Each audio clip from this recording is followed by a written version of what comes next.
Satyabhama institute of science and technology, Chennai. பத்திரிகையாளர் திரு கார்த்திகேயன் இணைப்பில் இணைந்திருக்கிறார். அவரிடம் பேசலாம். இணைப்பில் இணைந்தமைக்கு நன்றி திரு கார்த்திகேயன். மகளிர் தினத்தை ஒட்டி சமையல் சிலிண்டர் எரிவாயுவின் விலை 100 ரூபாய் குறைக்கப்பட்டிருப்பதாக பிரதமர் நரேந்திர மோடி அறிவிப்பு ஒன்றை வெளியிட்டிருக்கிறார். இதை நீங்க எப்படி பாக்குறீங்க? உங்களுடைய கருத்துக்களை பதிவு செய்யுங்க.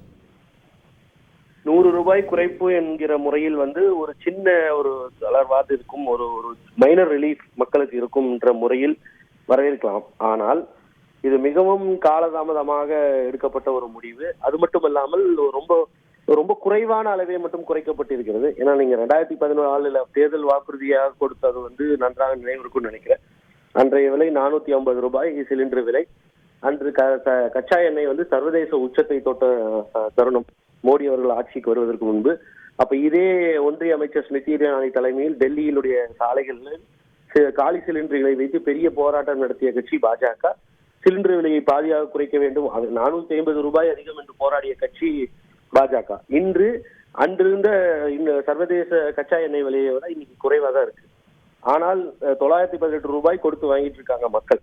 நீங்க சொன்னது போல உஜ்வாலா திட்டத்தில் வட மாநிலங்களில் 5 மாநில தேர்தலுக்கு முன்பு மானியத்தை உயர்த்தி அதுக்கான விலையை குறைச்சாங்க.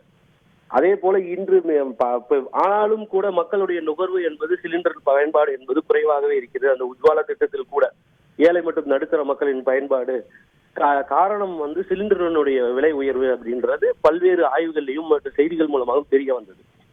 அந்த விமர்சனத்தை தணிக்கும் வகையில் தேர்தலுக்கு முன்பாக எடுக்கப்பட்ட முடிவாகத்தான் இதை பார்க்க முடியும். அதுவும் குறிப்பாக பெண் வாக்காளர்களை குறிவைத்து எடுக்கப்பட்ட முடிவு என்பது அப்பட்டமாக தெரிகிறது.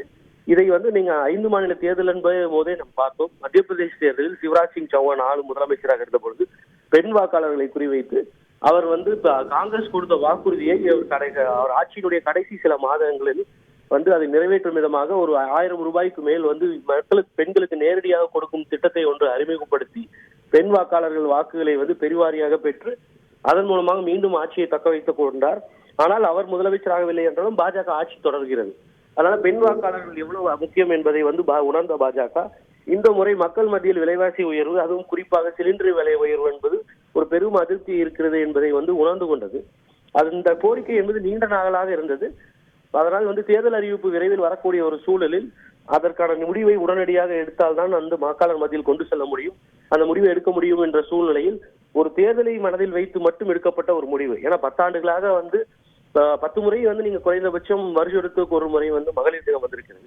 அப்பெல்லாம் குறைக்காத சிலிண்டரை விலையை இப்பொழுது மட்டும் குறைப்பது என்பது அப்பட்டமாக தேர்தல் கணக்கு மட்டும்தான். அதை தவிர வேறொன்றும் இருக்க முடியாது என்பதுதான் என்னுடைய கருத்து. Sathyabama institute of science and technology, Chennai.